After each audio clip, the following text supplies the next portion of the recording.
শিক্ষার্থীরা শান্তিপূর্ণভাবে তাদের আন্দোলন এগিয়ে নিয়ে যাচ্ছিল। সারা দেশের শিশু কিশোর ও তরুণরা শত উস্কানি, হামলা ও নির্যাতনের মধ্যেও ধৈর্য ধরে শৃঙ্খলার সাথে আস্তে আস্তে আইন মেনে সামনে পা বাড়াচ্ছে। বৈষম্য, ভেদাভেদ ও জুলুমের অবসান করা ছিল ৭১-এর মুক্তিযুদ্ধের অঙ্গীকার। তা না ঘটে উল্টো এটা দেশের সর্বপর্যায়ে ভয়াবহভাবে বিস্তার লাভ করেছে। সমাজের নিচের স্তরে পড়ে থাকা সংখ্যাগরিষ্ঠ মানুষের সহ্যের সীমার বাইরে চলে গেছে বাংলাদেশের অর্থনৈতিক অবস্থা এবং এর ব্যবস্থাপনা, যার প্রতিকার ঘটাতে জনগণ আজ আত্মোৎসর্গেও পিছপা হচ্ছে না। এমন কষ্টকর পরিস্থিতির ভিতর দেশবাসীকে ছেড়ে দেওয়ার জন্য যারা দায়ী, বিচারের মাধ্যমে তাদের সাজা নিশ্চিত করে পুরো ব্যবস্থার মধ্যে স্বচ্ছতা, ন্যায্যতা ও বিশ্বাসযোগ্যতা প্রতিষ্ঠা না করা গেলে সমাজে শান্তি, শৃঙ্খলা ও আস্থা ফিরিয়ে আনা যাবে না। দেশের নীতি নির্ধারকরা যদি বিবেক, বুদ্ধি ও হৃদয়হীন হয়ে না পড়তেন, তাহলে গত কয়েক সপ্তাহে বাংলাদেশের ইতিহাসের সবচেয়ে বড়, করুণ ও মর্মান্তিক এই হত্যাকাণ্ড সমূহের ঘটনাগুলো ঘটত না। এ সকল হামলা, আক্রমণ ও পাল্টা প্রতিরোধে অঙ্গহানি ঘটেছে অগণিত মানুষের। অন্ধ হয়েছেন বহু সংখ্যক কিশোর ও তরুণ।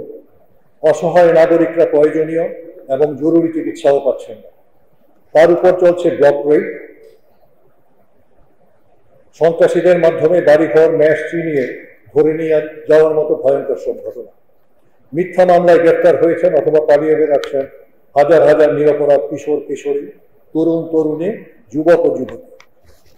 সুস্থ মস্তিষ্কের কোনো বিবেকবান মানুষের পক্ষে দেশে এমন একটা যুদ্ধ পরিস্থিতি মেনে নেওয়া সম্ভব না।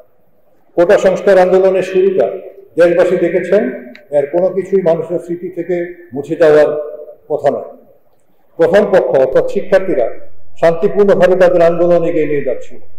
সারা দেশের শিশু কিশোর ও তরুণরা শত উস্কানি, হামলা ও নির্যাতনের মধ্যেও ধৈর্য ধরে শৃঙ্খলার সাথে আস্তে আস্তে আইন মেনে সামনে পা বাড়াচ্ছে।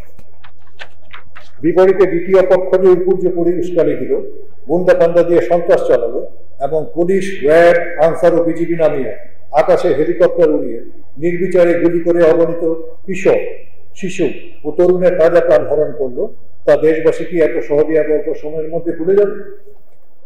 আক্রমণকারীরা গণ অভ্যুত্থানের প্রতিরোধের মধ্যে পিছপা হতে বাধ্য হলো।